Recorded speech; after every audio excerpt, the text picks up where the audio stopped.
상당히 걱정되는 말씀을 많이 해주셨는데 맞습니다. 아파트라는 게 굉장히 딱딱합니다, 그죠? 그래서 어떤 이야기를 해야 재밌을까 이 생각도 많이 했는데 뭐 딱딱하시더라도 그래도 우리 삶에 가장 밀접한 부분이 있기 때문에 그래도 뭐 도움이 되시지 않을까 그런 생각을 하고 열심히 준비를 했습니다. 오늘 말씀드릴 이제 아파트가 변천도 있지만 우리에게 잃어버린 게 어떤 게 있는지를 제가 이야기를 하고 싶어서 우리 허세님이 이제 이 강사들을 뭐 할지 제목을 정해라고 했을 때 저는 주저없이 이 아파트라는 걸 제일 먼저 이야기를 했더니 계속 몇 명이 고개를 이렇게 갸우뚱거리더라고요. 아파트 계속 그 이야기를 하시는데 아마 들어보시면 그래도 들어볼 만하네 이 생각이 드실 거라고 저는 생각을 하고 먼저 오늘 설명드릴 어떤 순서는 저도 초창기에 제일 첫 번째는 이제 저희 약 좀 팔겠습니다. 이제 약장수 좀 집어넣고요. 그리고 아파트 역사 그리고 아파트의 어떤 구성 방식 그리고 마지막에 이제 제가 하고 싶은 이야기입니다. 마지막에는 이제 우리가 이 아파트에서 이제 많은 것들을 사실은 얻기도 했지만 이런 것이 몇 가지가 있습니다. 사실 그 몇 가지가 더 소중하지 않겠냐라는 의미로서 마지막을 하려고 하고요. 마지막은 굉장히 짧습니다.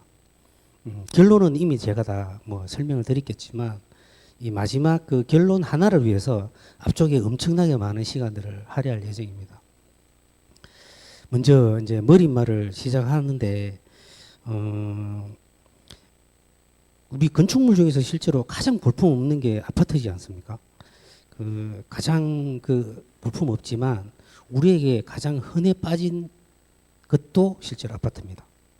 가장 많이 접하는 것도 아파트고 이 아파트를 어떻게 많은 사람들이 설명을 하냐 하면 뭐 성냥갑 같다. 많이 그런 이야기를 많이 합니다. 그리고 이제 비슷비슷하다. 그놈이 그놈 같다. 뭐 봐도 똑같다. 뭐 이런 것도 있고 그리고 이제 경관을 많이 해친다. 삭막하다. 획일적이다. 뭐 이런 말이 뭐 거의 붙어 다니는 것 중에 하나입니다. 그 서울시는 이제 이런 부분들을 탈피하기 위해서 서울시에서 이제 서울 성냥갑 아파트 퇴출 2.0 이런 내용도 해가지고 이제 이런 아파트를 갖다가 새롭게 변화시키기 위해서 많은 노력들을 하긴 하는데 쉽지는 않았죠. 지금도 이 2.0 정책을 계속 펼치고는 있습니다. 사실 뭐 다들 비판을 하지만 왜 우리는 아파트에 살고 있을까요? 왜 우리는 아파트에 열광을 하고 있느냐? 거기에 대해서 제가 뭐 이야기를 하고 싶고 이 도시를 덮어버린 아파트를 잃어버린 것에 대해서 마지막에 설명을 한번 드리도록 하겠습니다. 먼저 그 이야기하기 전에 인구조사 총조사를 한번 설명을 드리고 싶은데 우리 인구가 2020년에 5,183만 명으로 최고점을 찍었습니다. 그 이후에 2020년 이후로 계속 인구가 감소했느냐? 그렇지는 않습니다. 작년 대비 보시면 5,177만 명으로 조금 올라갔습니다. 2년 동안 떨어졌다가 다시 2년 동안 다시 올라갔습니다. 2025년에는 다시 인구가 감소를 했습니다. 그 중에 수도권이 이제 50.7%겠죠. 가구 수를 보면 가구 수도 조금 늘었습니다. 저도 이제 뭐 언론에서 워낙 인구 그러길래 줄은 줄 알았는데 실제로 줄지가 않고 급격하게 주는 시기는 2030년부터 급격하게 준다고 통계에 나와 있습니다. 그 전까지는 굉장히 완만하게 인구가 줄고 있을 거라고 이제 통계에 나와 있습니다.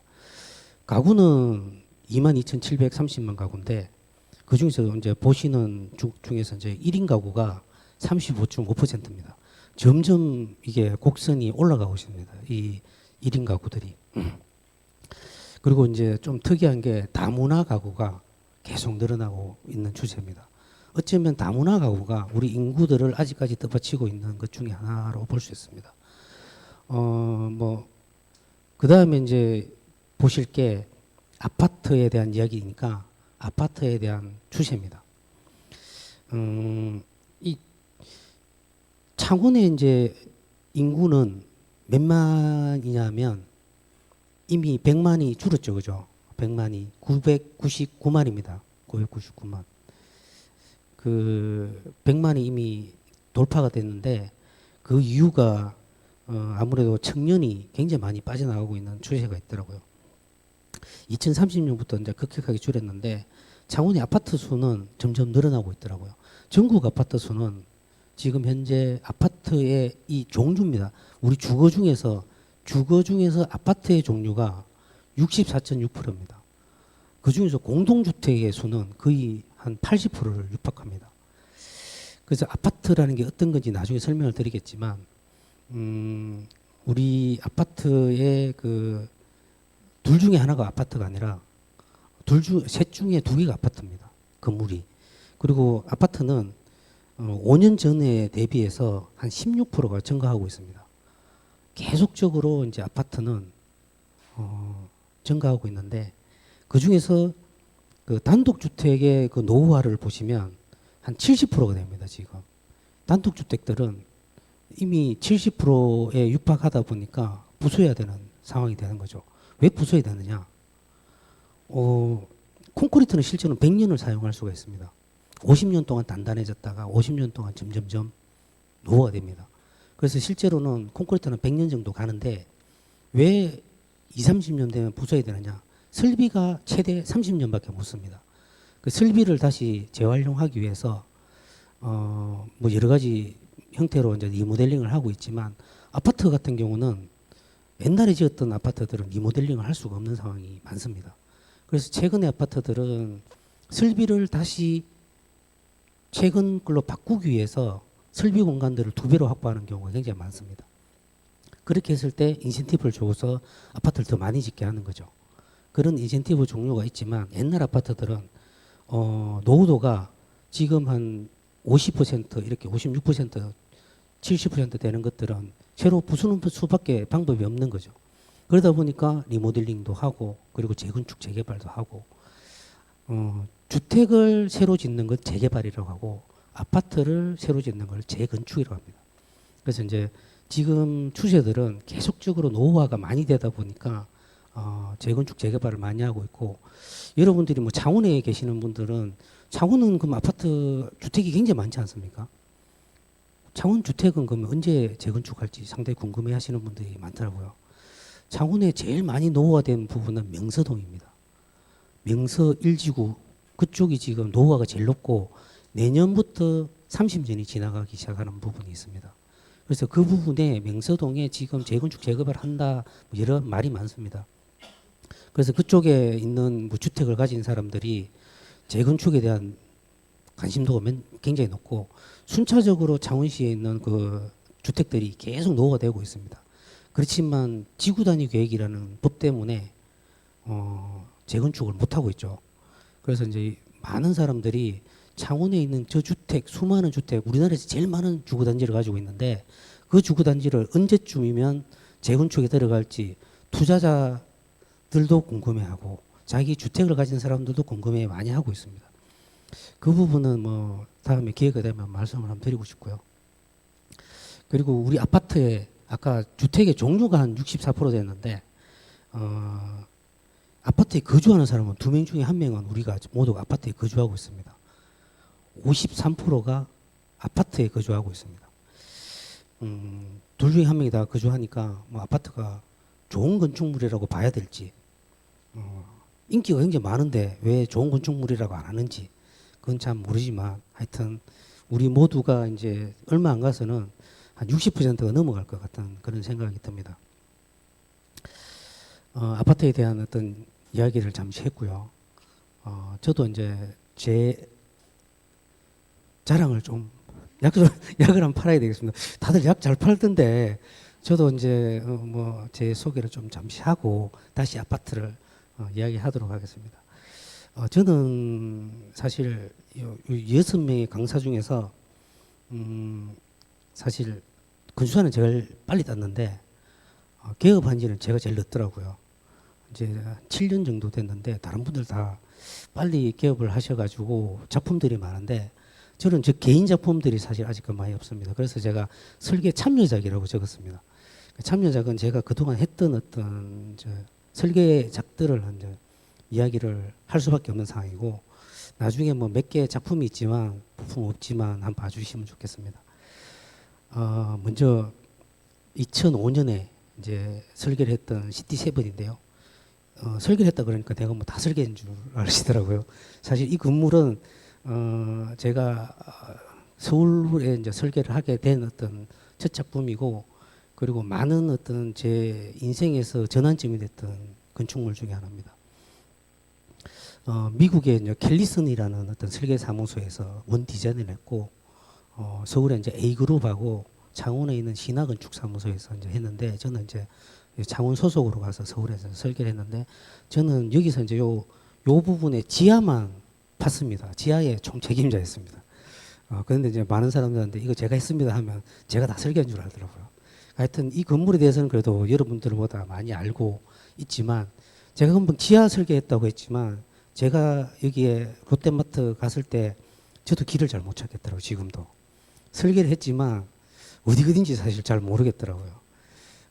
그 정도로 이제 큰 건물이고 그때 당시에 어마어마하게 이제 컸고요. 지금도 이 건물은 단일 건물로 상당히 큰 건물입니다. 그래서 이렇게 큰 건물을 하다 보니까 이제 다른 어쨌든 큰 사무실에 이제 가게 된 계기가 됐던 건물이고요. 그 다음 건물은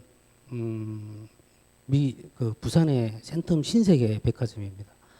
아까 그 건물을 설계를 하다 보니까 이쪽 회사에서 이 큰 건물을 한번 같이 한번 해봐라 해가지고 이 건물은 제가 설계를 처음부터 한 건 아니고 백화점은 특이하게 현장에서 그 설계팀이 파견에 나가서 건물이 준공할 때까지 있는 그런 건물입니다.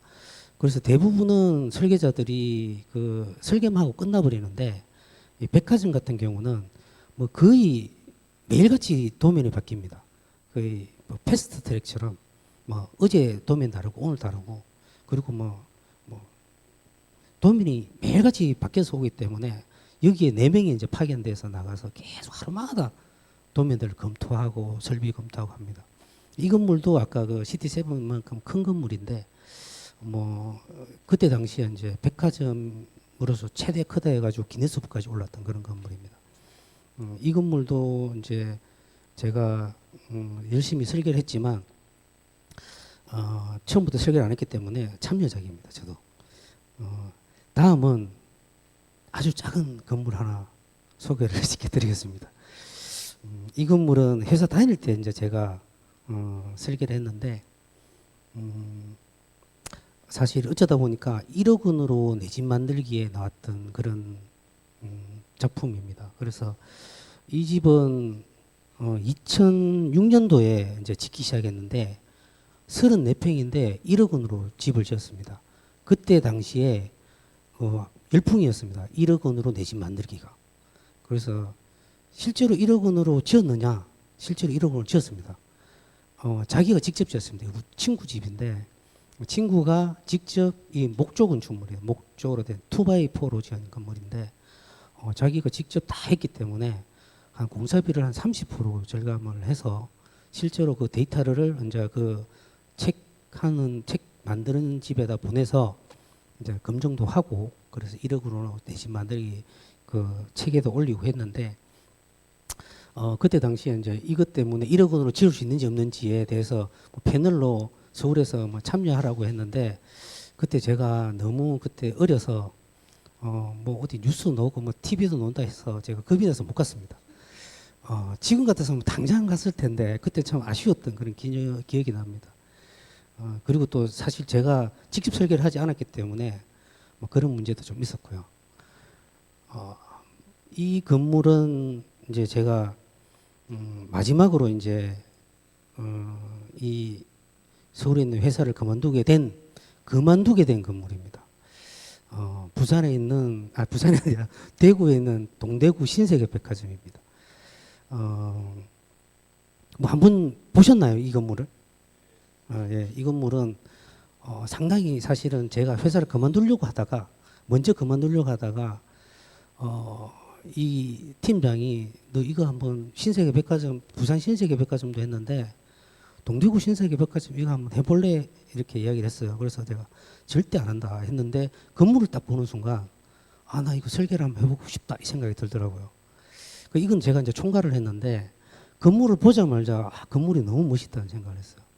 그래서 이 건물을 거의 한 4년 동안 설계를 했는데 그렇지만 이것 때문에 회사를 그만두게 됐습니다. 왜 그만두게 됐느냐?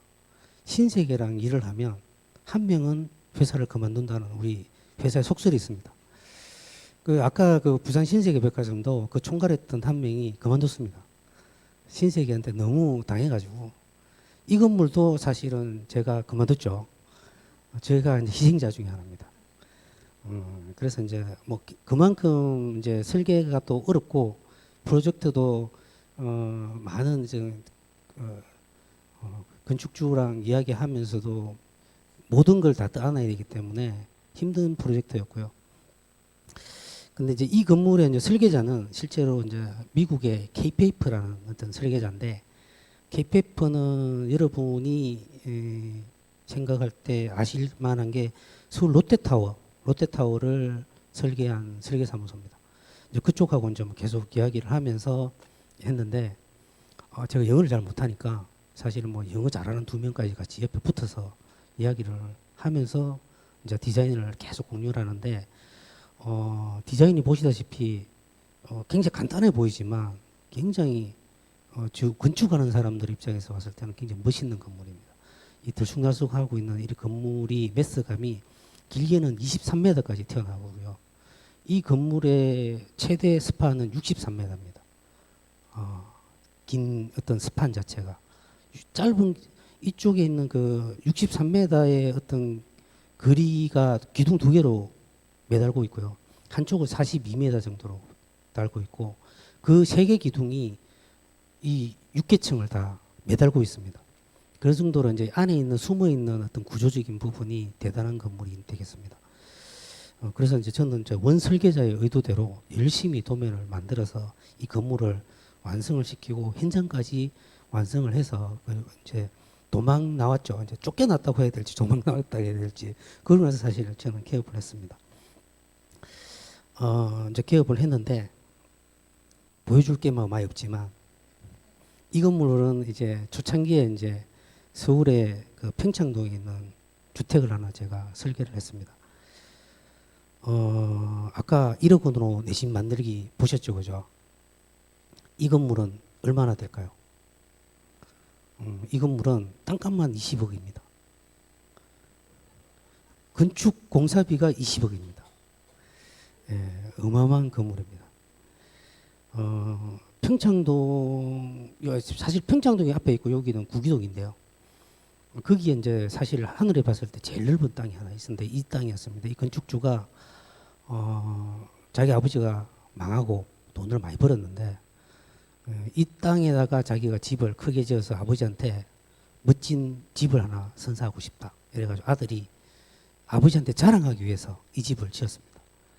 그리고 이제 이 집을 지을 때 풍수를 이분이 굉장히 많이 믿고 있었어요. 진짜 유명한 풍수라고 하더라고요. 저는 잘 모르겠는데 그 풍수가를 불러서 땅을 안 치고 어떻게 하면 부가 들어오고 어떻게 하면 뭐 집안이 평안하고 뭐 이런 걸 하면서 배치하고 평면 잡는 데 한 1년이 걸렸습니다. 그래서 그런 걸 믿는 사람들하고 어떤 프로젝트를 하는 것들도 굉장히 많은 시간이 소요되더라고요. 그리고 뭐 인허가도 한 6개월이 걸렸던 것 같고요. 이거 하면서 제일 힘들었던 건 사실은 창원에서 이제 서울에 올라가면서 왔다 갔다 하는 게 사실 제일 힘들었던 것 같습니다. 그때 당시에 설계비는 좀 많이 받았는데 생각해 보면 별로 이제 기간에 비해서 많이 남는 건 없더라고요. 나름대로 이제 이 건물은 붉은 벽돌을 지은 이유가 붉은 벽돌이 붉은색이 불을 상징한다고 합니다. 그래서 건축주가 우리 집은 다 붉은색으로 해줘. 빨갛게 해줘. 그래서 이게 다 빨갛게 됐습니다. 그래서 제발 내가 이쪽은 이 색깔로 하면 안 되겠냐. 이것도 붉은색 해야 되는데 이러더라고요. 그래서 이거는 좀 어울리려면 좀 흰색이 좀 들어가야 된다. 그래서 이제 이렇게 좀 흰색이 들어갔고 입구도 이제 여기 이 출입구인데 출입구도 좀 빨간색 말고 흰색 좀 하자. 그래서 타입을 봐가지고 이렇게 흰색이 들어간 겁니다. 그래서 붉은색으로 해놨는데 그 동네에 지금 이제 들어가면 붉은 집, 붉은 벽돌집 하면 이 집 바로 이야기 된다고 합니다. 이제 홍보는 좋더라고요. 그리고 이제 그 다음 작품은 이제 이건 오동동에 가면 보입니다. 오동동에 보면 제가 이제 실물을 아직까지 잘 못 찍어서 놔뒀는데 초창기에 이제 뭐 입찰이 돼가지고 이 건물을 지었는데 나름대로 이제 그 오동동 안에 좀 다른 색다른 어떤 건물을 인면을 하나 만들고 싶어서 이 벽돌입니다. 이게 이제 블럭인데 블럭이 이제 네모짜리도 있고 빨간 네모 구멍도 있고 동그라미 구멍도 있고 뭐 여러 가지 종류가 있는데 제가 이제 동그라미 구멍을 가지고 이 패턴을 랜덤하게 만들었습니다. 그 랜덤하게 이렇게 3D로 만든 다음에 구멍 뚫는 걸 하나하나 다 지정을 했습니다. 그러다 보니 시공자가 나중에 도저히 네 도면대로 못 쌓겠다 이러더라고요. 난 쌓아야 된다. 내 그림 그대로 쌓아야 된다. 그래가지고 한번 싸웠습니다. 시공사하고. 아니 왜 도면 그려줬지 않냐. 제가 사실은 도면을 정확하게 그려주지 않았습니다. 인면만 해주고 이거대로 해라 이랬거든요. 그런데 실제로 거의 이거대로 하긴 했습니다. 근데 중간에 이제 몇 개를 잘못 쌓았길래 뜨더라. 이거는 내가 의도한 대로 구멍이 안 맞다, 위치가 안 맞다 이렇게 뜨더라 해가지고 뭐 한번 싸우고 내가 양보도 하고 해가지고 결국은 이거랑 거의 같게 사실을 지은 건물입니다. 오동동에 지금 잘 지어져 있고 좀 그런 건물이고요. 이건 아까 우리 허 선생님이 이제 소개를 해드렸는데 뭐 그나마 이제 제 자랑할 만한 건물이 중에 하나입니다.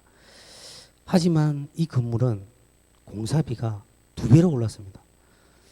209억에 지어주세요 했는데 실제로 설계를 해보니까 360억이 됐습니다. 거의 한 50%가 넘었는데 난리가 났습니다 지금. 그래서 합천이 지금 여러 가지 문제가 많습니다. 합천이 그래가지고 그 여러 가지 문제들 때문에 이 건물까지 이렇게 돈을 많이 올려가지고 어떻게 지으려고 그래 지금 난리가 났습니다. 그래서 나름대로 뭐 이 건물이 이렇게 공사비가 올라갈 수 있는 여러 가지 사항들은 됐지만 일반 우리 많은 그 국민들이라든지 다른 사람들은 이해를 못 하십니다. 공사비가 뭔 50%는 올라 설계 잘못된 거 아니야? 막 이래 된 거죠. 근데 이제 이 운명의 화살은 이번 달 7월 24일로 이제 끝나게 됩니다.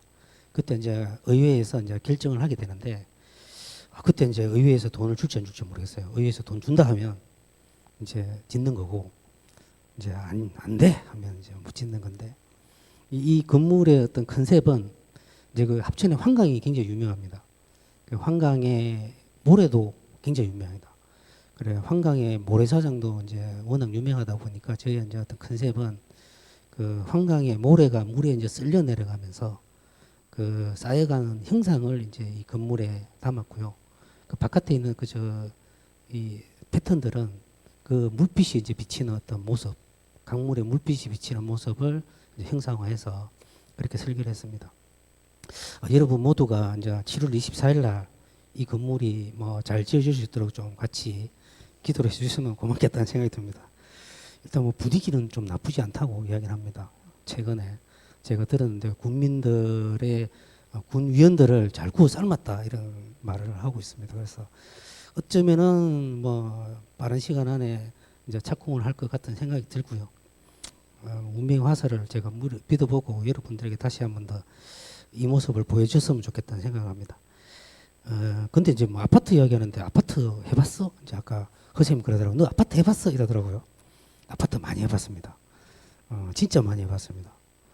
아파트는 이 아파트는 제가 이제 서울에 올라가자마자 제일 처음에 너 아파트 해봤어? 이러더라고 팀장이. 아, 기획 그 팀장이 그러더라고요. 그래서 예 아파트는 해봤어요. 이랬어. 진짜 많이 해보진 않았는데 아파트는 해봤어요. 이랬으니까 그러면은 아파트 부서로 가 이러더라고요. 그래서 아파트 부서로 갔어요.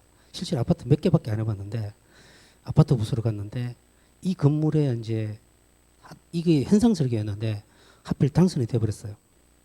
그래서 이제 이 건물을 하고 당선되고 나서 또 다른 건물에 또 하는데 보내더라고요. 하필 또 그게 또 당선돼 버렸어요. 그리고 또 그 다음에 갔는데 또 당선됐어요. 야 얘는 뭐 하는 것만 당선되네 이래가지고 그 다음부터 계속 아파트만 시키는 거예요. 그래 계속 아파트만 했어요. 그러다가 이제 그 다음 해에는 7개 연달아 떨어졌어요. 계속 떨어지는 거예요. 아파트 할 때마다 떨어지는 거예요. 그래서 그 다음부터는 이제 너는 실시 설계로 보내줄게 하고 다른 팀으로 보내주더라고요. 운이 있는 것 같아요. 제가 혼자 설계를 하는 게 아니니까 많은 사람들한테 이제 도움을 많이 받아가지고 이 아파트는 이제 첫 번째 제가 이제 설계를 하게 된 건물이고 이 건물은 또 특전사 특전사 군 아파트입니다. 이것도 이제 턴키로 이제 당선된 건물인데 특전사령부가 위례 신도시에서 마장 이천 마장으로 옮겨질 때 이제 거기에 이제 특전사령관 바로 앞에 지었던 건물인데 그때 이제 이 건물에 대해서 우리가 홍보를 할 때 가운데 뻥 뚫혀져 있잖아요. 그 특전사들이 와서 이제 글라이더를 타고 그냥 내릴 수 있다. 응? 그렇게 이제 막 뻥치면서 홍보를 했어요. 뭐 그런 것들도 나름대로 괜찮았던 것 같아요. 이제 이 중앙을 확 비워가지고 외부에 이제 어떤 공간들을 최대한 넓히는 공간. 그때 당시 이래 했지만 지금도 많이 이런 아파트들이 많이 생기고 있습니다. 중앙 부분을 많이 비워놓은 아파트. 그렇게 많이. 그 다음에 이제 이 아파트는 아파트 같이 안 보이죠, 그죠? 이 아파트는 그 SH에서 했는데 제가 한 것 중에서 제일 많은 세대수입니다. 여기는 세대수가 11,876세대입니다.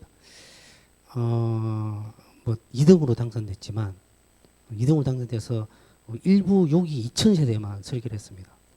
일부 2,000세대. 그죠?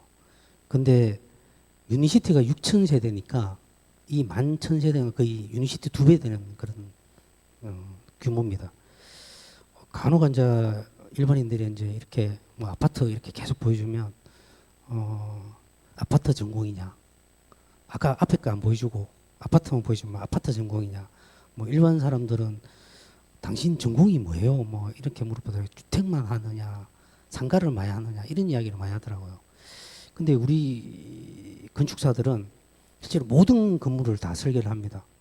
어떤 건물을 갈아서 설계하는 게 아니라 갈아서 할 만큼의 능력이 안 됩니다. 아직까지.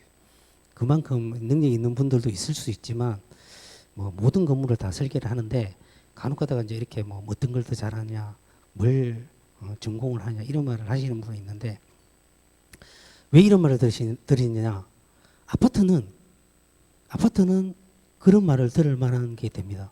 아파트는 설계를 안 해보면 아파트는 설계를 못 합니다. 성냥감 같고 그리고 볼품 없고 똑같아 보이지만 우리 설계 중에서 아파트가 굉장히 어렵습니다. 아까 봤던 수없이 많은 건물들 보셨지만 그 건물보다 이 아파트가 더 어렵습니다. 왜 그런지 모르시겠죠? 그렇죠? 우리 건축사들은 다 압니다.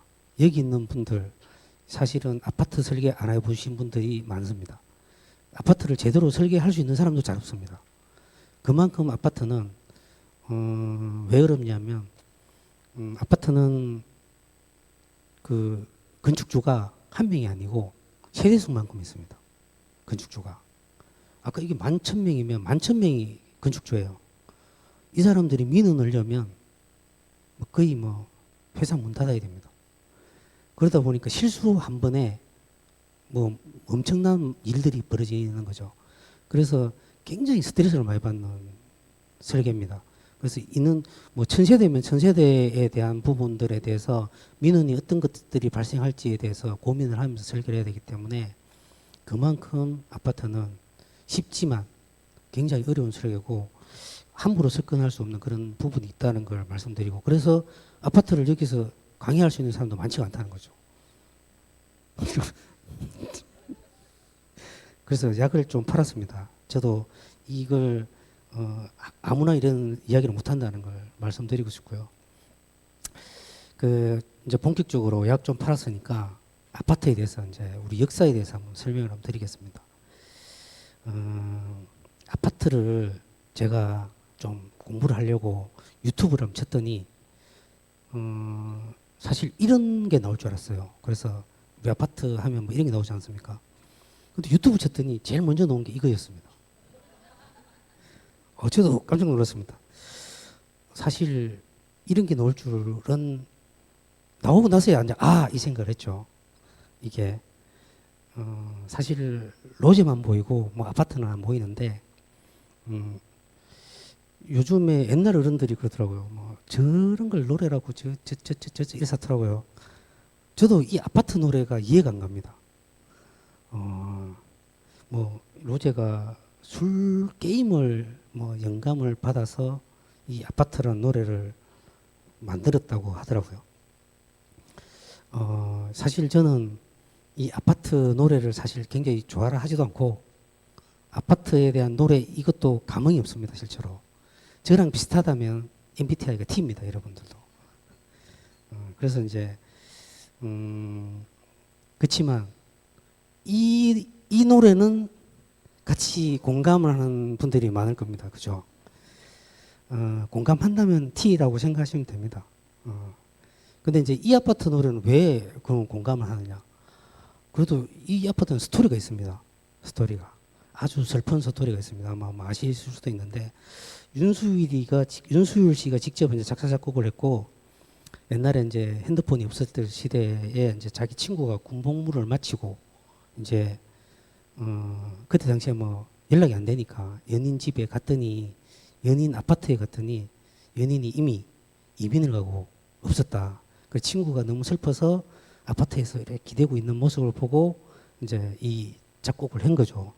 실제로 굉장히 슬픈 노래입니다. 근데 이제 반수가 뭐 거의 뭐 응원가 수준이지 않습니까? 그래서 이제 실제로는 대학가나 우리 지금 야구가 보러 가면 이 아파트가 계속 흘러나옵니다. 그 슬픈 노래지만 응원가로 1등인 노래 아파트입니다. 실제로 이제 1882년에 발표가 됐을 때는 전혀 인기가 없었습니다. 그 2년 후에 1884년도에 이제 인기가 막 올라갔는데 그때 당시에 아파트 붐이 계속 올라가고 있었던 추세입니다. 그때 당시에 이제 아파트 때문에 이 아파트가 인기가 얻었던 거죠. 여러 가지 스토리가 있고요. 나중에 이제 그런 1800년대의 어떤 아파트에 대해서 한번 설명을 드리도록 하겠습니다. 이게요? 아파트가 1900년대입니까? 1884년도라고 하던데. 네. 맞을 겁니다. 아마 제가. 그리고 이제 아파트의 어떤 유래입니다. 우리의 이제 아파트가 도대체 언제쯤부터 이런 아파트들이 나왔을까 생각을 해보면 대부분이 어떤 인구 팽창이나 전쟁과 연관이 되어 있습니다. 이 건물은 로마 시대 때 어떤 인슐라라는 어떤 건물입니다. 아파트가 비슷한 형태가 나타났던 게 로마 시대부터니까 엄청나게 BC 이제 146년대 이때 이제 포에니 전쟁이라는 게 일어나는데 전쟁이 끝나고 나니까 로마로 이제 인구가 엄청나게 밀려드는 거죠. 그 로마의 어떤 성이 있는데 이제 거기에 이제 뭐 더 이상 이제 팽창할 데가 없다 보니까 지가가 이제 또 우리처럼 막 상승이 되고 아파트를 지어야만 인구를 이제 수용할 수 있으니까 그때 당시에 이제 이런 4층, 5층짜리 이런 건물이 지어집니다. 이때 당시에는 중산층이 그러니까 잘 사는 사람이 밑에 살았고 못 사는 사람들이 위에 살았다고 합니다. 왜 그러느냐? 엘리베이터도 아니고요. 이 건물은 그때 당시에 기술력이 떨어졌기 때문에 위층으로 불이 일반 그 돌하고 나무하고 이렇게 같이 섞어서 지었는데 불이 나면 폭삭 내려앉았다고 합니다. 그러다 보니까 건물이 뭐 그런 사태들이 굉장히 많으니까 안전한 1층 쪽에 이제 많은 부유층이 살았고 못 사는 사람들이 걸어 올라가서 위에 살았다고 그렇게 얘기하고 1층은 또 같이 이제 주상복합처럼 상가도 많이 있었다고 합니다.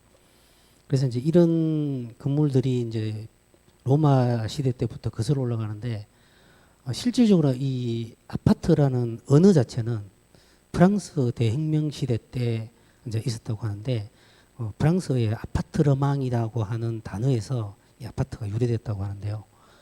프랑스 대혁명도 엄청난 어떤 피해 흔적들이 남아 있는 시대입니다.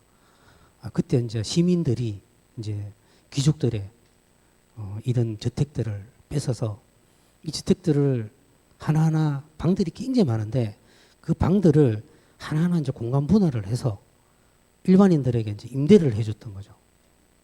그래서 실제로 아파트는 이런 쪼개서 건물들을 쪼개서 임대해줬다는 임대 아파트의 어떤 개념이 사실 더 큽니다. 최초에는. 그래서 어원 자체는 이때 당시에 생겼다고 합니다. 그리고 이제 뭐 프랑스 혁명 다음에 뭐 여러 가지 일들이 있었지만 1차 세계대전, 2차 세계대전을 통해서 이제 많은 변화가 일어나는데 이제 그 중에서 이제 저는 이제 이 건물을 한번 그냥 1차 세계대전과 아파트가 이런 단순한 건물들이 나오게 된 배경에 여러 가지 건축인들 중에서 여러분들이 잘 아는 르코르비지 말고 미스 반데르로에라는 사람이 있습니다. 독일 그 건축가고요. 이 사람도 거의 절제된 미에 극치를 달리는 어떤 건축가입니다. 이 건물을 보면 거의 깔끔하지 않습니까? 우리 황영조 선수 아시죠? 마라톤 달리는 그 사람이 이제 몬주익 언덕에서 이제 뭐 올라갔다 내려오면서 금연을 따는데 몬주익 언덕에 위에 있는 이 곳에 이제 이 건물이 있습니다. 저는 이 건물을 한 가봤는데 너무 제가 미스 반데로를 좋아하기 때문에 이 건축가의 어떤 건물들을 몇 개를 따라서 이제 제가 간 적이 있는데 건물이 너무 깔끔하고 군더더기 없습니다. 아파트도 그렇습니다. 기능주의의 극치입니다. 기능 외에는 모든 걸 다 삭제하는 그런 겁니다. 그래서 장식을 다 없애고 오직 기능만 있는 그런 건물들, 절제되고 단순하고 가벼운 거. 그렇게 된 이유는 1차 세계대전 때문에 인구들이 뭐 사람들이 이제 폐허된 걸 빨리 복원해야 되기 때문에 빨리빨리 지어야 되기 때문에 이제 이런 어떤 건축의 어떤 형태, 건축의 기능들이 많이 없어졌다고 그렇게 보여지고 있고요. 그리고 2차 세계대전이 또 일어나죠. 2차 세계대전 뭐 여러 가지 많지만 제가 또 하나 재미나는 이야기 하나 말씀드리고 싶은 게 에펠탑하고의 2차 세계대전의 어떤 이야기가 있습니다. 에펠탑은 1889년에 이제 파리 엑스포 기념으로 이제 건물이 지어졌는데 제1차 세계대전 때는 에펠탑이 이제 송신탑으로 역할을 했습니다. 그래서 송신탑으로 역할을 잘해가지고 독일군에 이제 도청을 해가지고 독일군을 무찌르는데 큰 역할을 했다고 합니다. 2차 세계대전 때는 1940년대에 파리를 이제 독일군이 점령을 합니다.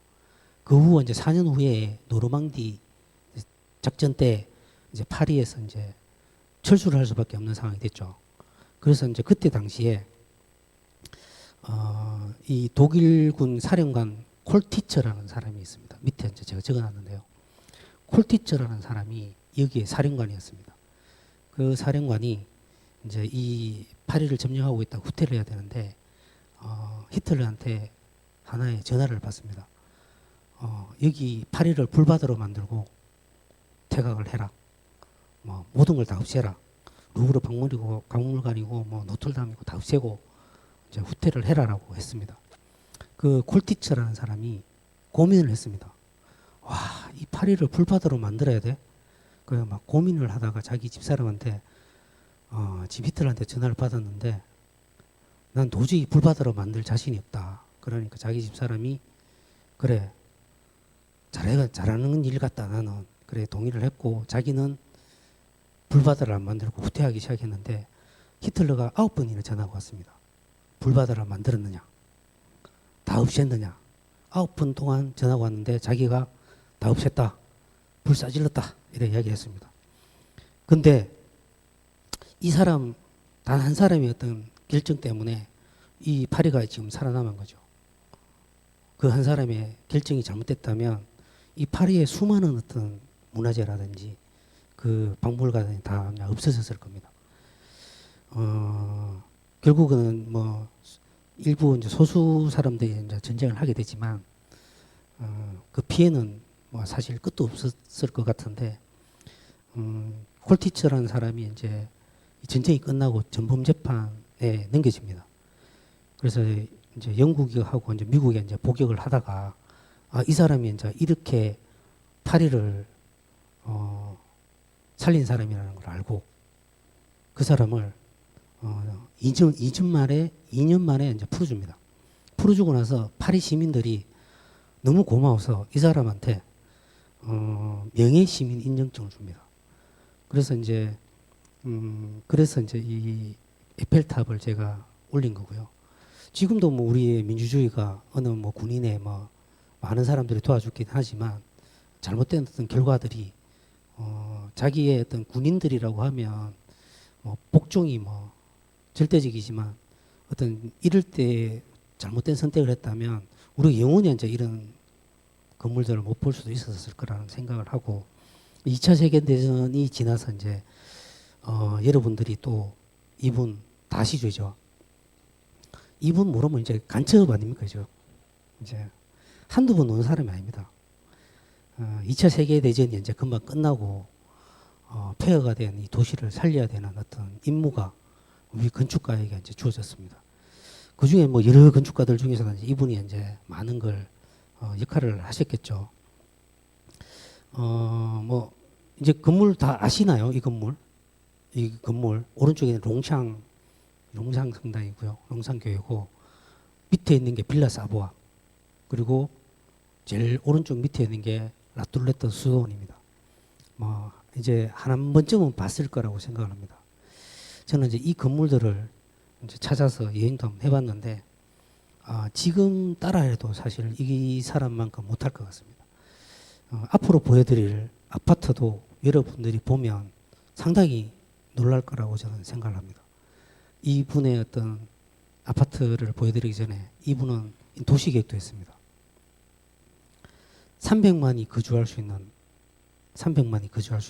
현대도시 개발을 갖다가 이렇게 스케치를 하고 이 폐허가 된 2차 대전 후에 이제 폐허가 된 이 도시를 어떻게 살릴 거냐 자기가 제안했던 거죠.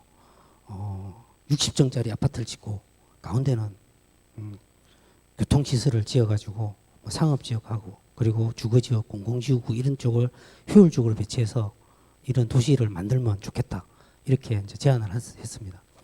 그때 당시에 뭐 이런 주거단지 그 교통체계 이런 것들도 지금하고 많이 다르지는 않습니다. 이 건물이 아파트입니다. 70년 전 1952년에 지어진 금방 보셨던 르꼬르비제가 설계한 건물입니다. 어떠세요? 이 아파트가? 네? 잘 안 보이세요? 이렇게 생겼습니다.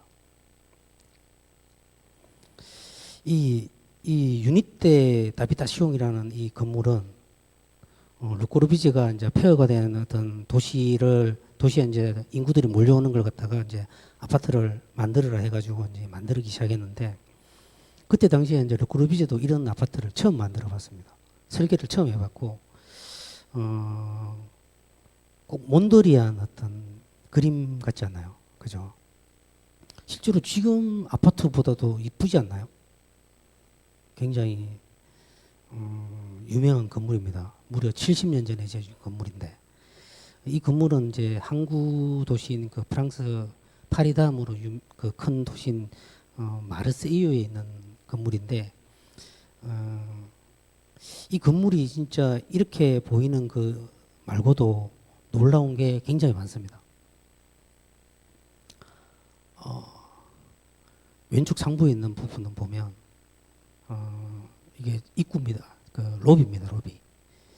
로비고 그 왼쪽 하단에 보면 이게 이제 입구 중에서도 1층 입구인데 그냥 이 디자인 자체도 예사롭지가 않습니다. 건물들이. 이때 당시에 이 건물의 옥상에 이런 게 있었습니다. 혹시 이게 어떤 역할을 하는 줄 아시나요? 이 건물. 이 타워는 윈드 타워입니다. 말하자면 그 자연 배기구입니다. 배기구. 근데 이렇게 높게 이쁘게 지어놨습니다. 그냥 우리 아파트 배기 가면 똥똥 돌지 않습니까? 뺑뺑뺑뺑 돌고. 네. 설계 보면 1.5m 이상 높여서 바람이 잘 불면 자연스럽게 뺑뺑 돌면은 자연 환기가 되게끔 되어 있습니다. 이거는 어마어마하게 큰 크기로 도시 전체에서 봤을 때 보이게끔 되어 있습니다. 그뿐만이 아니라 이때 옥상에 유치원이 있었고 그리고 헬스장 그리고 단거리 트랙, 옥상 정원 뭐 이런 것들이 다 있었습니다.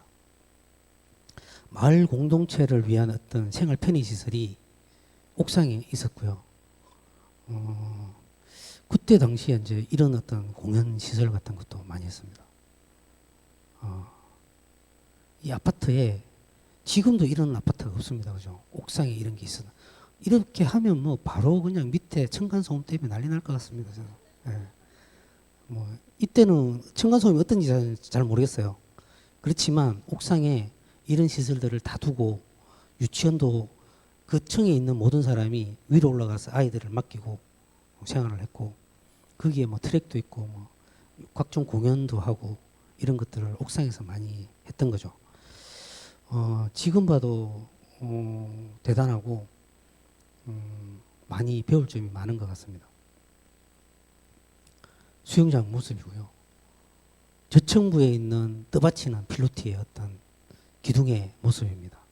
르꼬르비제는 폐허가 된 어떤 2차 세계대전의 어떤 모습들을 이 콘크리트로 담아냈다고 하는데 아주 이제 노출 그대로 있는 그런 모습을 이제 그런 쪽으로 형상화했다고는 이야기를 합니다.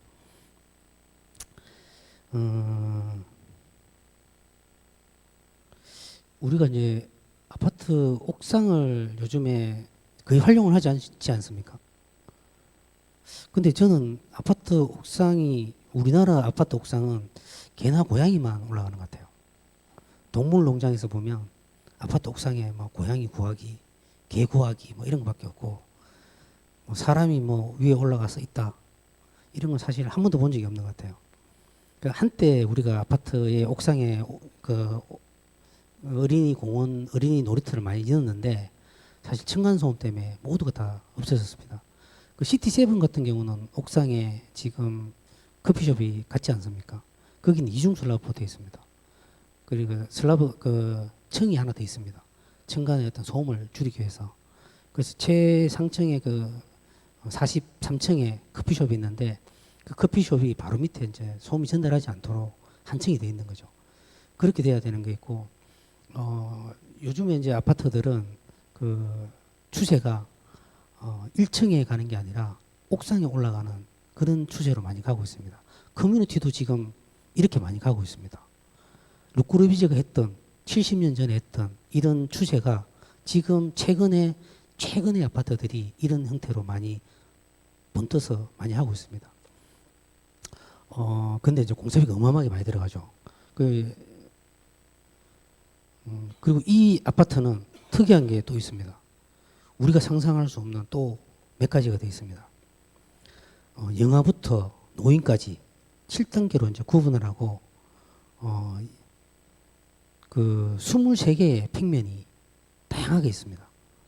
거기에 이제 혼자 살 때부터 4인 가족이 살 때, 6인 가족이 살 때까지 다양하게 다 수용할 수 있도록 이 아파트에 모든 게 다 들어가 있습니다. 상상할 수 없는 아파트입니다. 지금 아파트는 이래 하면 망합니다. 분양이 안 됩니다. 왜? 한 집하고 한 집 있는 사람하고 두 집 있는 사람들하고 같이 섞여서 사는 거 상상을 못하는 이야기죠. 잘 사는 사람 잘 사람끼리 못 사는 못 사람끼리 50평짜리 60평짜리 서로 다 나눠가지고 라인이 다르지 않습니까? 이때는 같이 다 살았습니다. 다. 그렇게 이제 건물이 지어졌고 도시 속에 이제 하나의 마을을 표방하면서 지었는데 실제로 그 아까 시티7 또 이야기 드렸지만 이곳에 있는 1층에 있는 상가의 모습입니다. 1층에 이제 상가 있는 중간에도 상가가 있고요. 1층에도 상가가 있습니다. 상가도 있고 놀이터도 있고 뭐 모든 게 다 있는 시설이죠. 한 명부터 대가족까지 다 살 수 있는 이런 곳. 그리고 이제 여기서 뭐 각종 편의시설이 다 있습니다. 70년 전에 이 건물 하나에 모든 말이 다 있었으니까 시티7이 그런 개념입니다. 시티7이라는 말의 단어는 7가지를 이 건물 하나에 모두 다 할 수 있다는 그런 뜻입니다. 그래서 그 시티7을 지을 때 우리는 모두 여기서 다 할 수 있어. 다 편의가 가능해.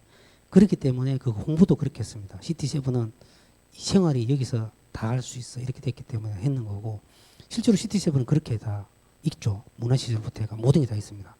살기는 굉장히 편합니다. 대신 좀 비싸서 그렇죠. 그리고 오피스텔이라서 난방비라든지 창호들이 좀 안 좋아서 덥죠. 그거는 설계 때부터 잘못됐습니다. 그런 게 좀 있습니다. 새삼스럽게 이제 이런 유니테 타비타시옹을 보면서 아까 말씀드렸다시피 우리가 지금 아파트들이 옥상에 뭐 각종 편의시설이라든지 그리고 뭐 들어간다든지 이제 1층에 이런 다양한 시설들을 복합적으로 사용하면서 할 수 있는 공간들을 만들었다는 거 봤을 때는 르꼬르비제가 지금의 우리보다 더 대단하다는 생각을 많이 하게 됩니다. 아파트를 아까 뭐 외국 아파트 이런 거 보여드렸지만 재미없는 우리 아파트 한번 보여드리겠습니다. 얼마나 재미없느냐, 얼마나 충격적이냐. 와, 진짜 저도 이제 보면서 공부를 하면서 좀 느낀 게 있습니다. 우리 아파트들은 많은 역사들이 생겼는데 그 중에 최초의 우리 아파트가 이제 종암 아파트입니다. 1957년에 지었는데 이때 수세식을 처음으로 받아들였습니다. 독일 마이어라는 사람이 설계를 했고 시공 뭐 중앙건설에서 했다고 합니다. 수세식이 들어가면 이때 당시 어땠을 것 같습니까? 아마 맨날 밖에서 화장실에 가다가 수세식이 안으로 들어오니까 처음에 사람들이 굉장히 신기하게 생각을 했을 겁니다. 그죠? 그런 이제 에피소드도 있는데 시아버지가 이제 서울에 올라왔는데 똥을 못 누는 거예요.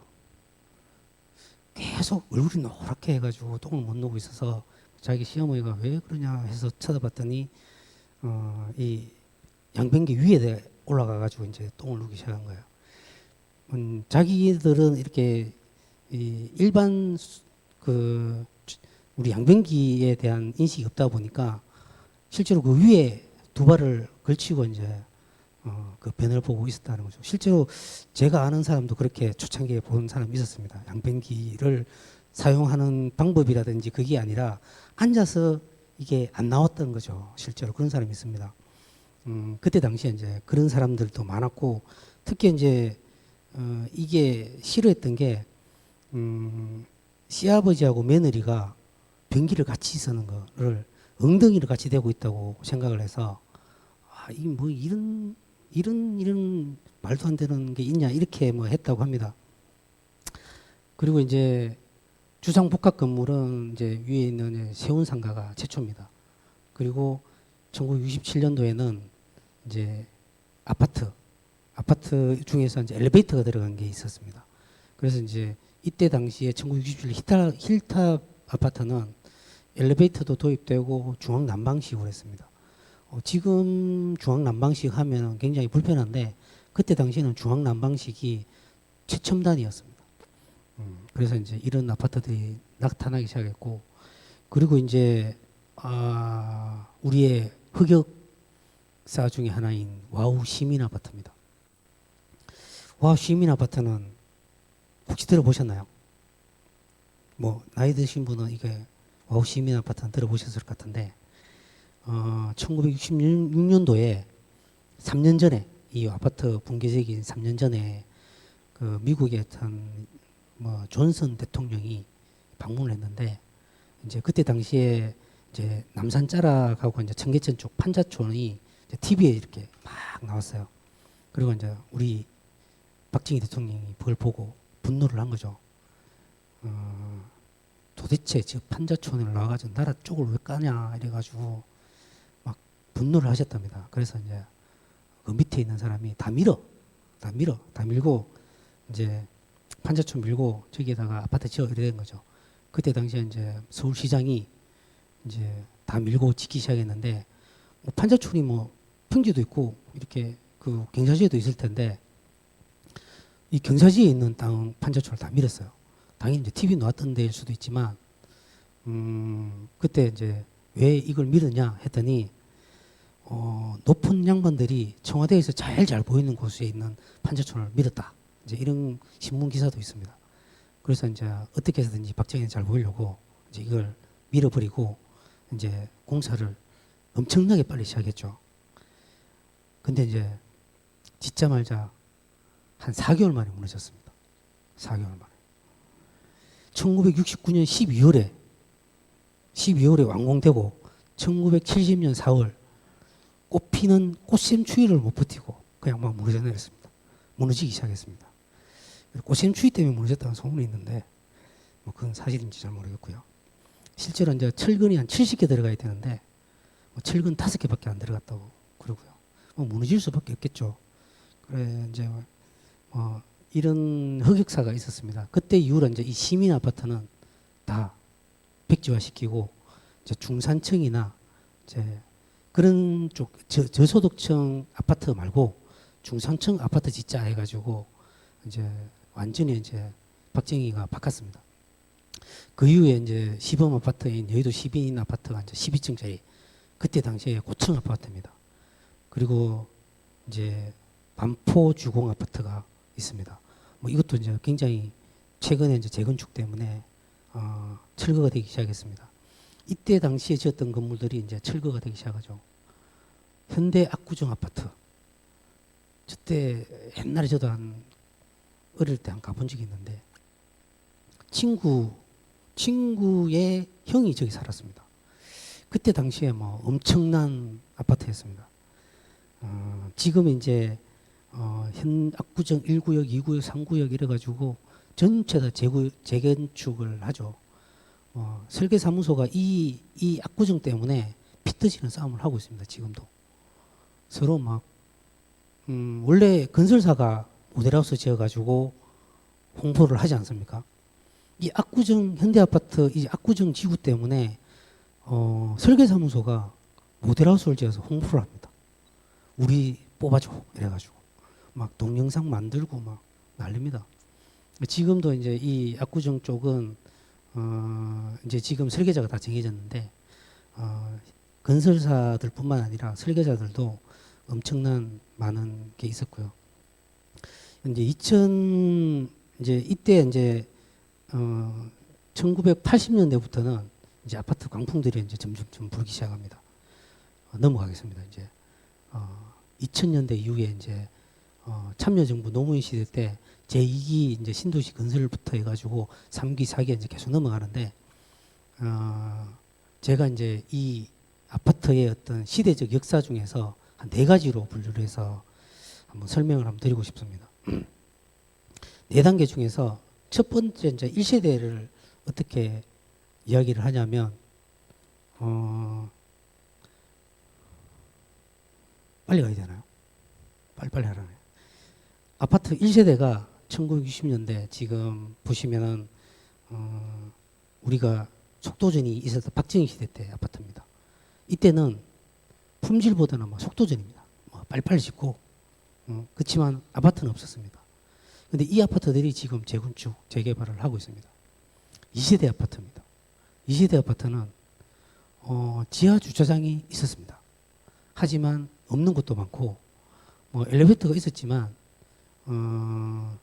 그때 당시에 이제 2세대 아파트는 실제로 이제 엘리베이터가 지하까지 연결 안 되는 그런 경우가 굉장히 많았습니다.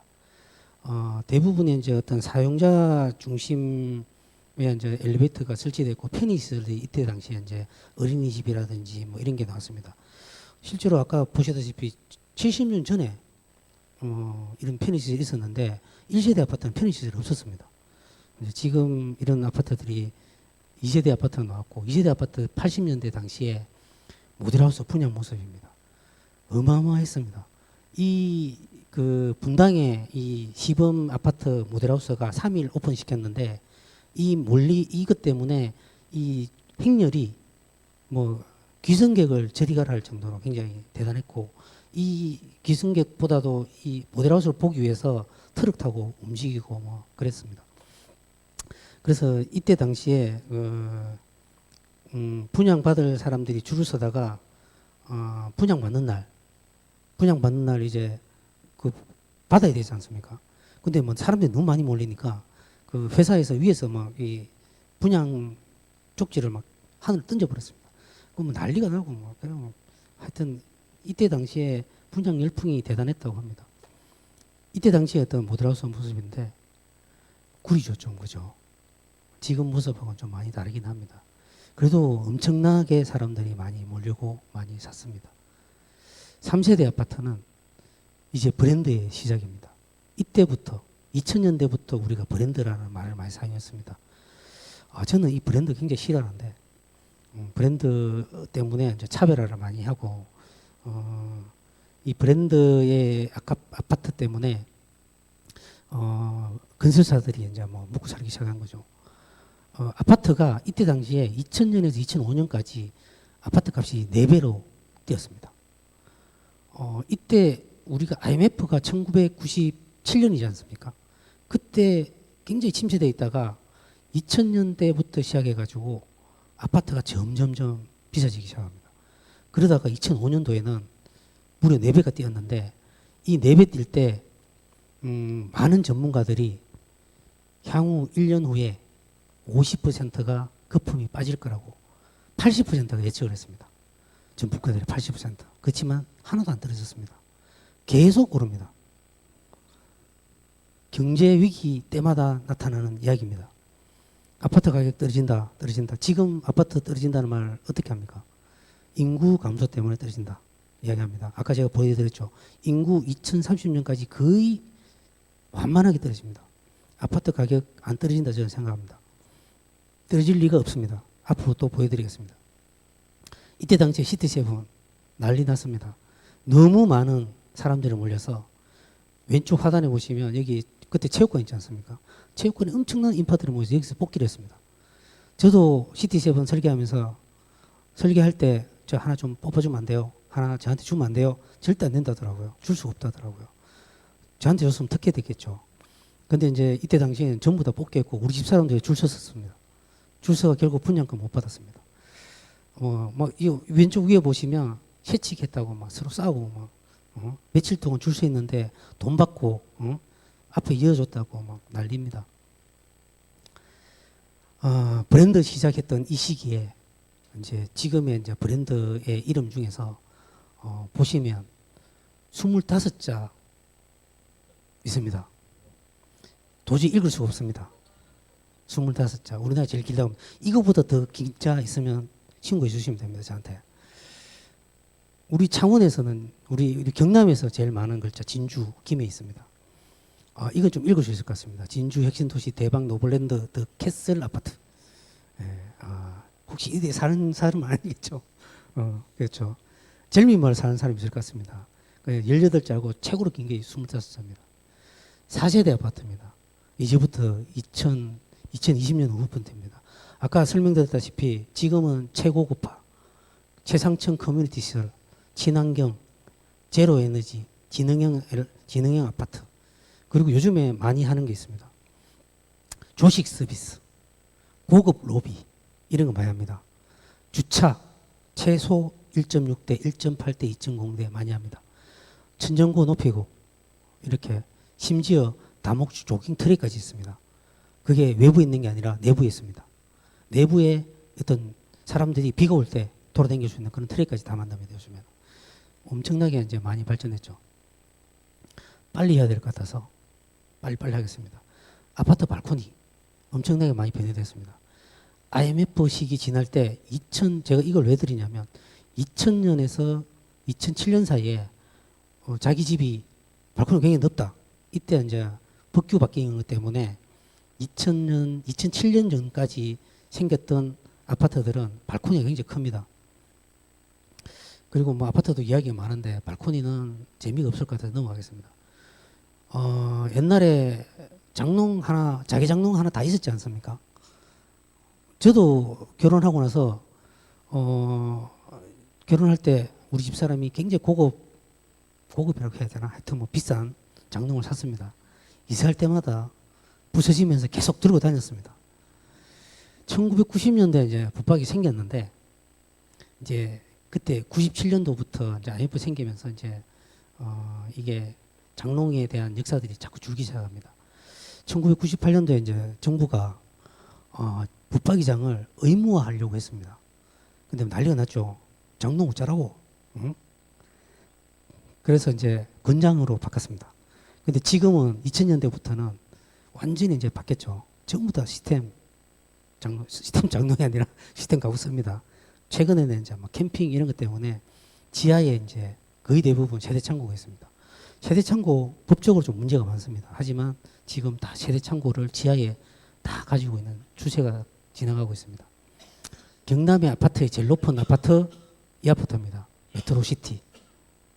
가장 넓은 아파트 무학 빌라텔이더라고요.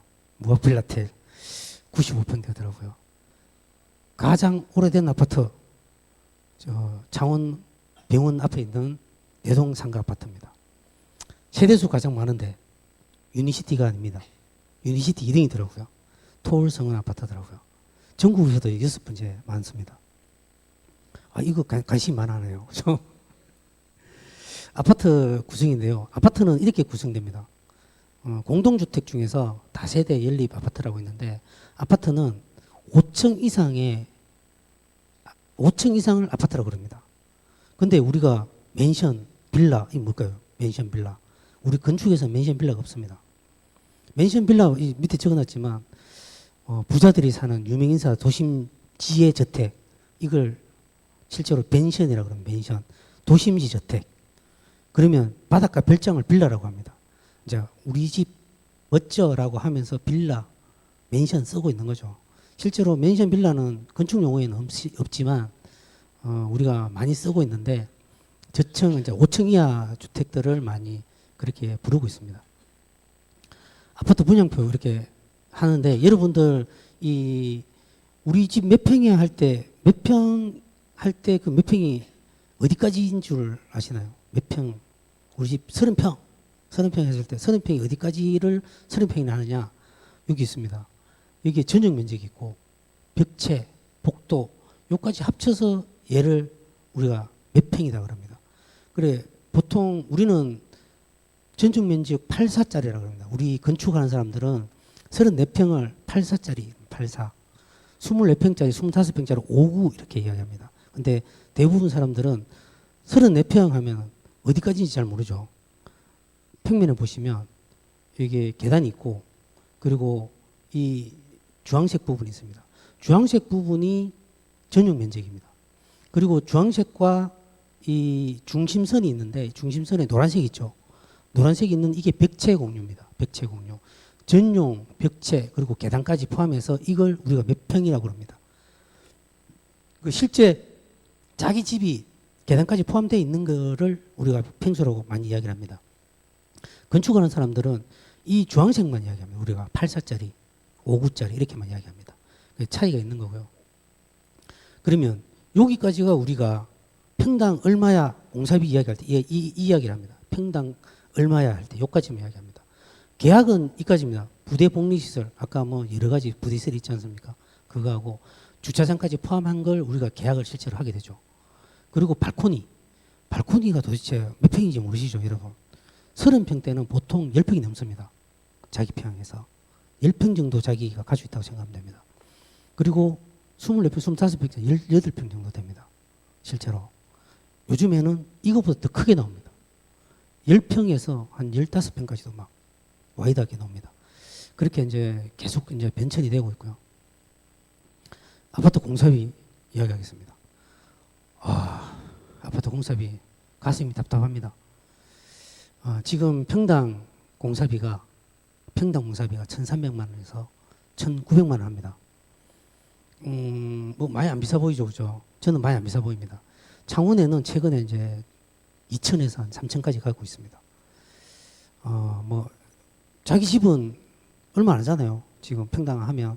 근데 지금 새 집은 다 이렇습니다. 이렇게 안 하면 집을 지을 수가 없습니다. 국토 조사한 거 보면 이거는 이제 자기 소득 대비입니다. 평균 2003년도에 자기 소득 대비 6배 정도의 아파트를 보유하고 있습니다.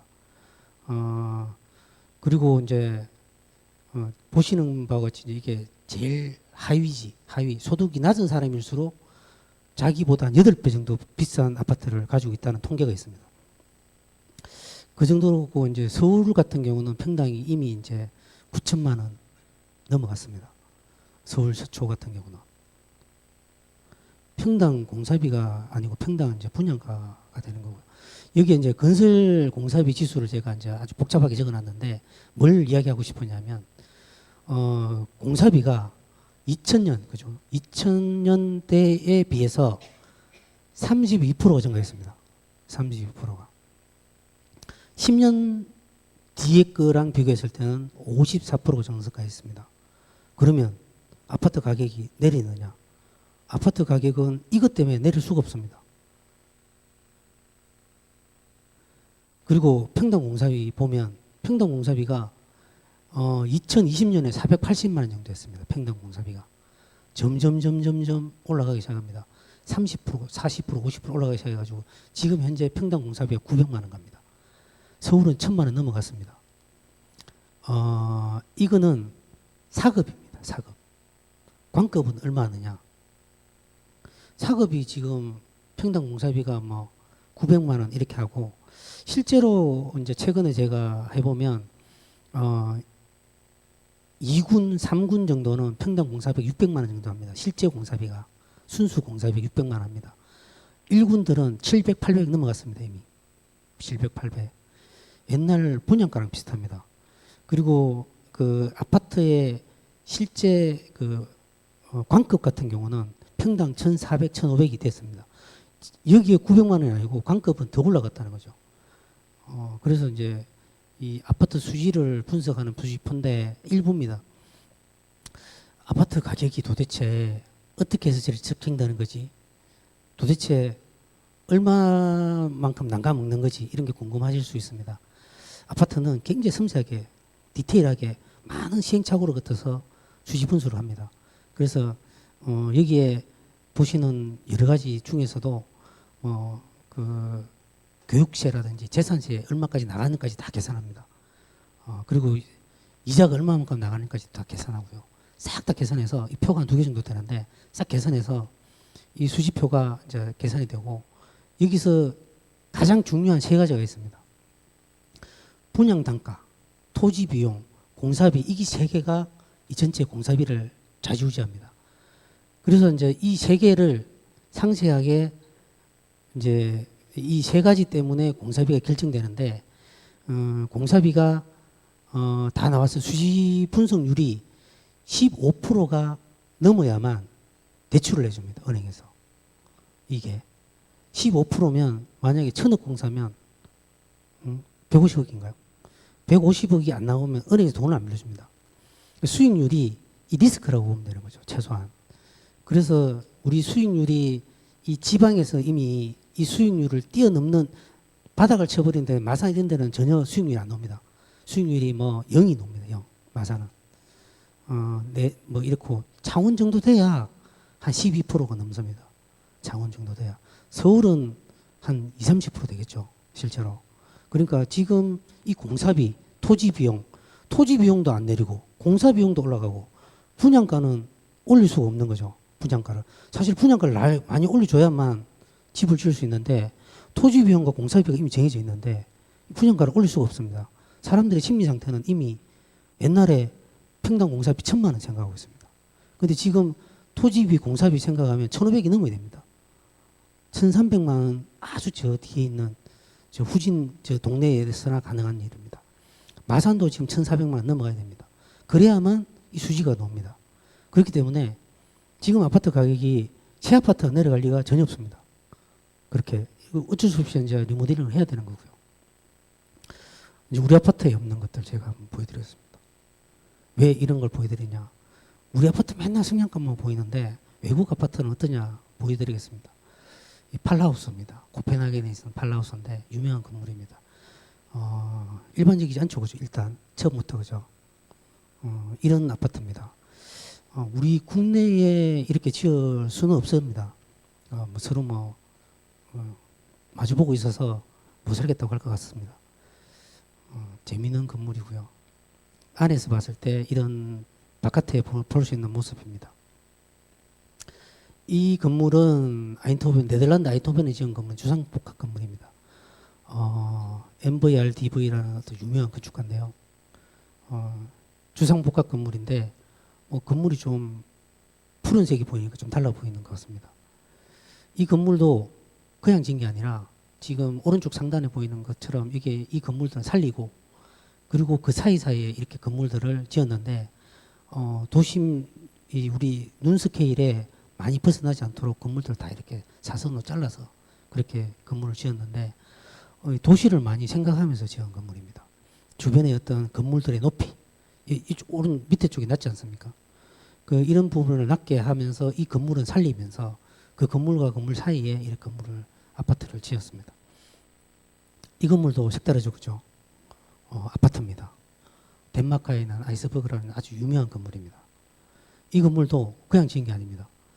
앞에 있는 전망을 최대한 살리기 위해서 다 잘라냈습니다. 서로 보이지 않도록 서로 잘 보이도록 바깥에 있는 외부를 갖다가 서로 다 공유할 수 있도록 이렇게 다 하면서 자르고 하면서 건물이 지어졌습니다. 이런 건물입니다. 이런 건물 하나 있으면 정말 유명해지겠죠, 그죠? 우리 이런 건물 보러 갑니다. 근데 우리나라에는 절대 없는 건물입니다. 이 건물도 덴마크에 있는 건물입니다. 발코니 보시면 일반적이지 않습니다. 이렇게 발코니가 외부를 위해서 열려져 있습니다. 저런 데 살면 멋질 것 같습니다.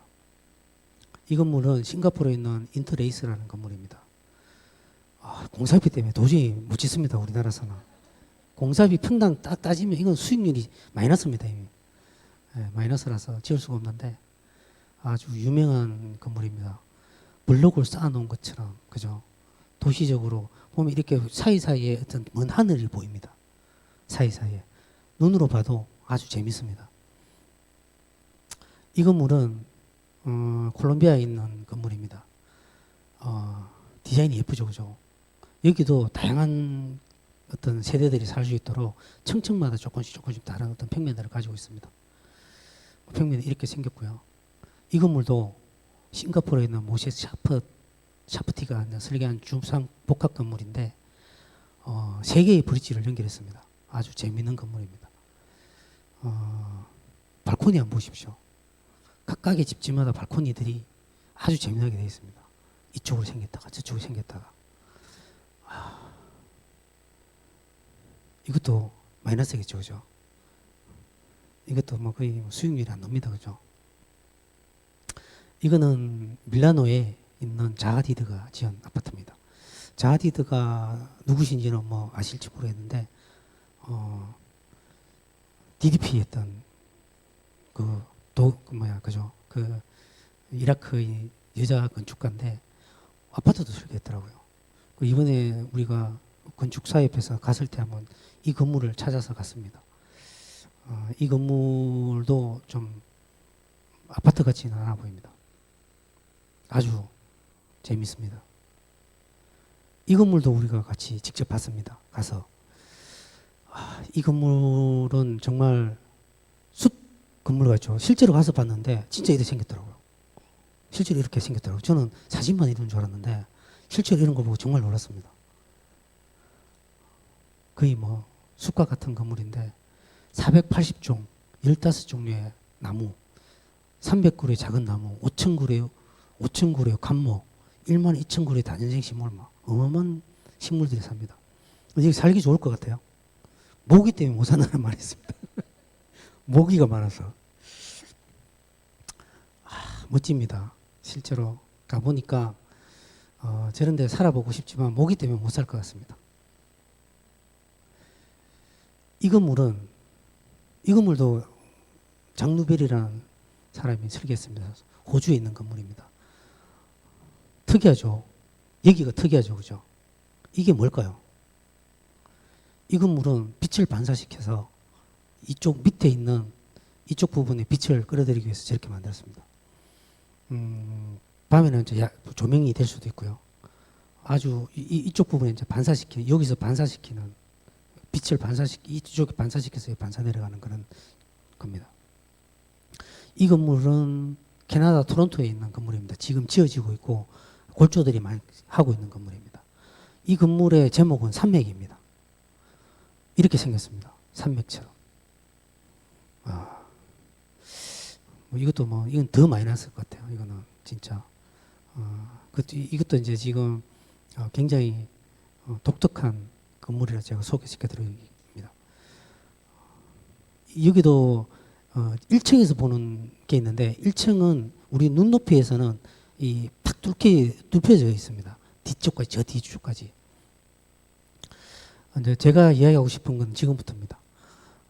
우리가 실제로 물물교환 시대 때는 거의 성장하지 않고 가만히 있다가 에너지가 생기면서 산업화가 일어나면서 이렇게 급격한 시간의 변화가 일어나기 시작합니다. 시간이 굉장히 빨리 흘러갑니다. 그리고 정보화가 되면서 더 빨리 흘러갑니다. 그리고 나서는 어느 순간에 시간이 멈추기 시작합니다. 이때는 어떤 게 일어나느냐? 자연과 그리고 자기 여가를 많이 생각하게 된다고 합니다. 그렇게 급격하게 사람들이 살아가다가도 마지막에는 자기 시간 그리고 자기 여유를 찾는 시간이 있다고 하는데 그 어떤 성숙한 시간들은 이제 우리 지금 시대에서 우리나라 국민들이 점점 찾고 싶어하는 것 중에 하나라고 생각합니다. 우리나라가 이제 이 정보화 시대도 지나고 산업화 정보화 시대도 이 시대가 이제 지나와서 점점점 우리가 찾고자 하는 것들은 그 시대를 지나서 이제 마음의 변화 그리고 여가 도시 이런 것들을 많이 생각하는 시대가 왔지 않았나 그 생각이 듭니다. 그래서 이거 보시면 여기 사는 사람 있습니다. 유니시티. 저 위에가 이제 그 유니시티에서 내려올 때 옛날 모습입니다. 옛날 모습. 밑에 보시면 거의 뭐 장벽처럼 돼 있습니다. 보면 볼수록 아주 돈 많이 난감먹었다 이 생각이 듭니다. 이거는 거의 뭐 엄청나게 난감먹었다 생각이 듭니다. 벽처럼 느껴집니다. 사실 이렇게만 만들었어도 조금 우리가 그죠? 좀 나았을 텐데 어딜 봐도 장벽입니다. 저는 사는 사람들 참 안 됩니다. 사는 사람도 있는데 좀 안타깝게 생각합니다. 예, 그러고요. 그리고 이것도 창원병원 옆에 있는 건물입니다. 여기에 이렇게 판상형 아파트가 들어서는 게 전 용납이 안 됩니다. 사는 사람도 있나 보네 또. 이것도 여기도 있는데 이것도 이 정도만 좀 밀어뒀어도 타워형만 했어도 정말 하늘도 보이고 저 뒤에 정병상도 보이고 했을 텐데 안타깝게 생각을 합니다. 이 아파트라는 게 아까 처음 이야기했듯이 참 안타까운 그런 건물입니다. 아파트 이고 왼쪽엔 우리 골목이 있는 건물입니다. 여기는 사람은 있는데 사람이 없습니다. 왼쪽에는 사람은 적은데 항상 사람들이 있습니다. 이 골목에 있는 사람들, 옛날 사람들, 이 아파트에 이 넓은데 아무도 없습니다. 여기서 아파트에 노는 거 잘 못 봤습니다. 이런 시대가 뭐 다시 돌아가지는 않겠지만 우리가 아파트를 지었을 때 이런 모습들을 어떻게 되찾을지에 대해서 아까 르크로주가 얘기했지만 그 건물들이 하나의 어떤 마을이 될 수 있는 그런 생각을 하면서 지어야 되는데 우리는 너무 그동안 급속한 시대에 이 모든 걸 많은 걸 잃었다는 생각이 들고요. 그런 부분에서 저는 아파트가 앞으로 이제 발전이 되겠지만 어떤 식으로 발전돼야 될지를 여러분들도 한번 지켜봐 주시고 우리가 가져야 될 골목길 그리고 공동체 이런 부분들을 생각하면서 아파트도 많이 앞으로 양보하면서 지어야 되지 않겠나 그 생각을 하고 있습니다. 감사합니다.